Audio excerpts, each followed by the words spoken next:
I'd like to begin with a brief opening statement as to why it is so important that we gather here together today. 23 million Californians rely on the Sacramento-San Joaquin Delta for water.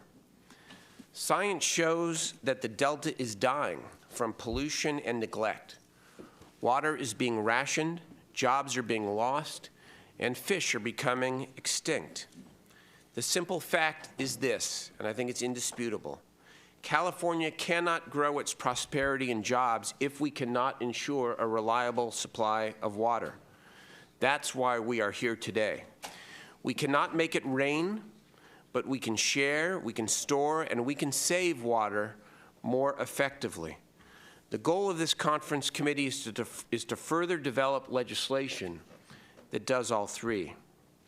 Each bill in this committee has been heard in public, made available online, and in print. We all know the history of water. Past legislatures have spent decades talking about these issues. Now is the time for the legislature, on a bipartisan basis, to take action. We currently are in the midst of a drought that has made us much more aware of the fragility of our water system. California's farms, its businesses, and its communities are all feeling the effects.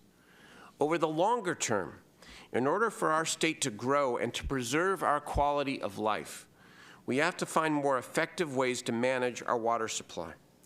The current situation has resulted in widespread water supply reductions and water rationing in most communities. Water for thousands of farms has been severely curtailed or cut off entirely. Commercial salmon fishing has been completely shut down for 2 years. Tens of thousands of Californians, from farm workers to fishermen, are out of work. Experts have warned that this is just a taste of what we can expect if we don't act now to protect and enhance our water system. At the heart of the state water supply system lies the Delta. Like a patient with heart failure, in almost every way, this complex water system is in immediate crisis. The Delta ecosystem, a world-class estuary and a natural treasure akin to Lake Tahoe or the Everglades, is collapsing. Fish that once numbered in the millions are close to extinction. The water that is used to supply 2/3 of California is polluted by pesticides, urban runoff, and other contaminants. The hundreds of miles of levees that protect the state's water can collapse from a high tide or a collision from a ship.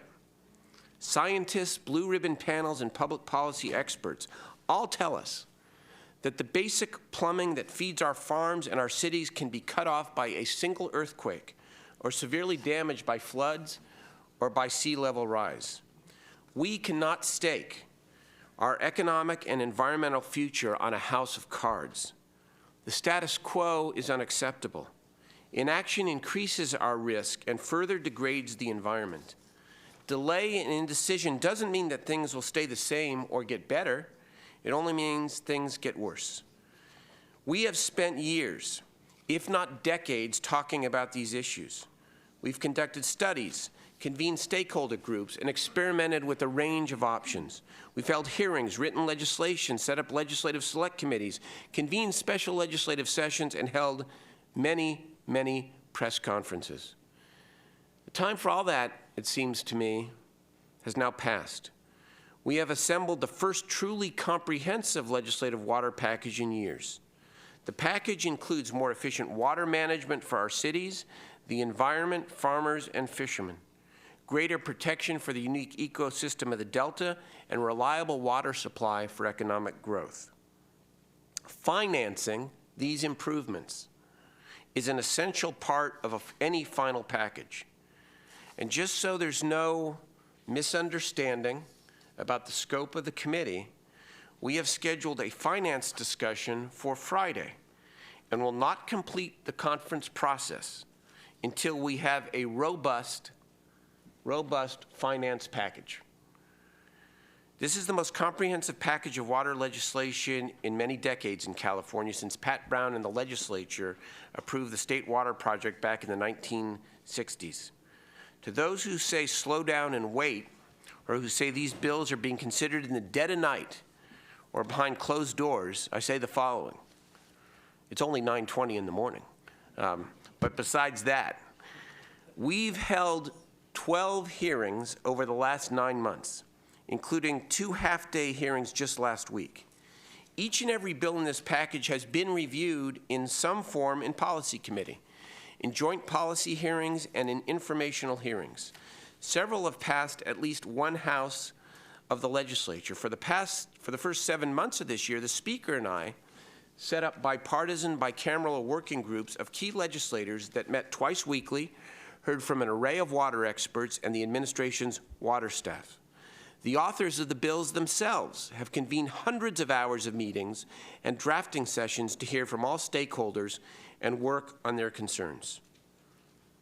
And so we have our work cut out for us over the next week, but we can do it.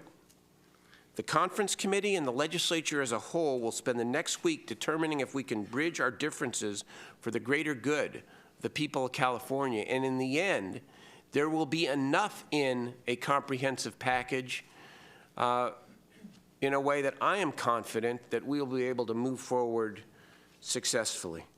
Let's get this done, and let's get it done right.